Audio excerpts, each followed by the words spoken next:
Why I rejected one of my best friends that I used to be in love with. 4 years ago, I was playing for a local volleyball league, and one evening, after the game ended, we decided to get some drinks to celebrate. We were heading out of the field when a petite man with buzz-cut hair came over to me. He said he was a fan and wanted me to sign a jersey for him. The other girls in my team surrounded us, grinning, their eyes filled with envy. He was an absolute stunner. His name was Michael. I signed the jersey for him, and my best friend, Emma, asked if he'd like to hang out with us. All the girls agreed for him to join us, but he protested that he'd be the only male. So I told him my brother, Jack, would be there. We told him where we were going, and he said he'd meet us there. I texted Jack and asked him to join us at the bar, and I pleaded with him to do this favor for me. 30 minutes later, we were at the bar when Michael arrived, and a few minutes later, my brother showed up. My brother liked him, and we all had a great time and had fun. Michael danced with half the girls on the team, and I had a few dances with him before the night ended. He gave me his number and said hanging out with us was fun. He occupied my thoughts for the next few days, but I wasn't alone in this dilemma. Almost all the girls in the league liked him and wanted to date him. But no one made a move on him because of our girl code. I had indicated first that I liked him and wanted to date him so others could only fantasize about him.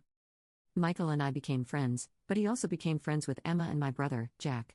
The three of us hung out a lot, but after a few months, we started spending more time with each other. A year later, our friendship deepened, and I still hadn't asked him out even though I was fascinated with him. I didn't ask him out on a date because it didn't seem like he was into me.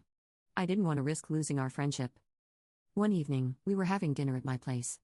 I hadn't been with any other man since I met him because he was the one my heart yearned for. And I had never felt this way about any man. I looked into his eyes and realized I was in love with him. I couldn't help myself. I told him that I liked him and wanted us to be in a relationship. Shock flickered across his face, but he got over it quickly. He reached for my hands and hugged me.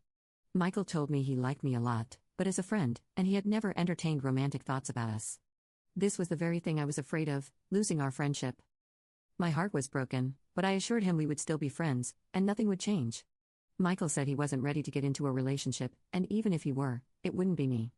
He hugged me, and before he left, he told me I was a wonderful person. 3 months later, I was in Emma's neighborhood and decided to check on her. It had been a while since I heard from her, and I wanted to know how she was doing. I pulled up in her driveway and knocked on her door, and it took her 5 minutes to open it.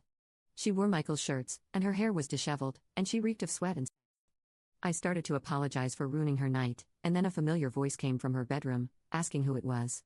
Emma took a deep breath, and guilt flashed in her eyes as she responded that it was me. Seconds later, Michael emerged, wearing a pair of shorts, and his upper body was bare. They told me they had been dating for 2 months, and I congratulated them. I forced myself to shut down my feelings for Michael because he was my friend and was dating my best friend. I was happy for him, and we remained friends and continued to hang out. Seeing them being all lovey-dovey in front of me didn't make me feel any way. I stopped playing for the local league as I have been promoted to CFO of my company, and my schedule had gotten busy. I couldn't hang out. My brother, Jack's girlfriend, proposed to him, and he started to plan his wedding. He asked Michael to be one of her bridesmen, which rekindled their friendship. Jack loved to throw parties, and every one of them he had, Michael and Emma were there. We still joked and texted each other often. And on the days I could get away from work, I would attend one party or the other with them. Each time I saw Michael, he looked prettier and happy. He'd give me a big hug, usually bigger than the one he had given me at a previous event. He'd ask me about work, and I'd do the same, and he'd tell me about his relationship with Emma. A few months after the last time we met, Emma and I were at a local pub when a man came in and kissed her. I was surprised, and I couldn't hide my anger when she introduced the man as her boyfriend. I left afterward and called Michael to find out what was going on between him and Emma, and he told me they had broken up. When I told my brother, he wasn't surprised.